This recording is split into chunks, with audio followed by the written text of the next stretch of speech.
Britain ராணி எலிசபெத்துக்கு உடல்நலக்குறைவு ஏற்பட்டதை தொடர்ந்து தீவிர மருத்துவ கண்காணிப்பில் வைக்கப்பட்டுள்ளார். ஸ்காட்லாந்தில் உள்ள பால்மரல் அரண்மனையில் தங்கியுள்ள ராணி எலிசபெத்துக்கு திடீரென்று உடல்நலக்குறைவு ஏற்பட்டுள்ளது. இதனைத் தொடர்ந்து காலையில் அவரை பரிசோதித்த மருத்துவர்கள் தீவிர கண்காணிப்பில் வைக்கும்படி அறிவுறுத்தினர். ராணியின் குடும்பத்தினர் அனைவரும் பால்மரல் அரண்மனைக்கு விரைந்துள்ளனர். உடல்நலக்குறைவால் அவர் புதன்கிழமை நடைபெற்ற அமைச்சர்களின் ஆலோசனையிலும் பங்கேற்கவில்லை. வழக்கமாக பக்கிங்ஹாம் அரண்மனையில் புதிய பிரதமரை சந்திக்கக்கூடிய ராணி இந்த முறை பால்மரல் அரண்மனையில் சந்தித்தார்.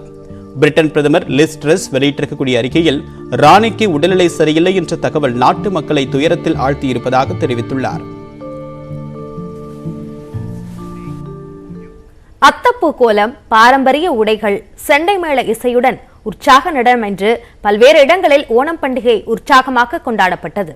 கேரளாவின் பாரம்பரிய திருவிழாவான ஓணம் பண்டிகை சாதி மத வேறுபாடின்றி அனைவராலும் கொண்டாடப்படும் சிறப்பு பெற்றது. 10 நாட்கள் கொண்டாடப்படும் ஓணம் பண்டிகையின் சிகர நிகழ்வான திருவோணம் உலகம் முழுவதும் உள்ள மலையாள மக்களால் இன்று கொண்டாடப்பட்டது.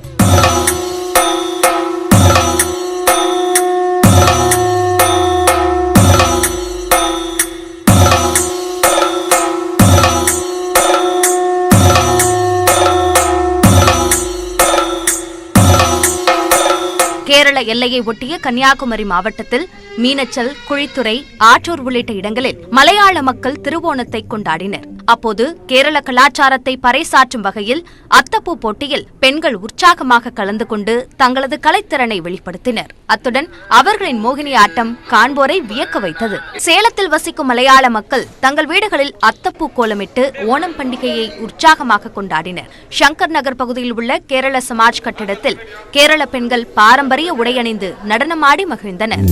கோவை ராம்நகரில் பாஜகவை சேர்ந்த மலையாள மொழி பேசும் நிர்வாகிகளின் இல்லத்திற்கு சென்ற எம்எல்ஏ வானதி சீனிவாசன் அவர்களுக்கு ஓணம் வாழ்த்து தெரிவித்தார். அத்துடன் அத்தப்பூ கோலத்தை பார்வையிட்டு பெண்களுடன் இணைந்து விழாவை சிறப்பித்தார்.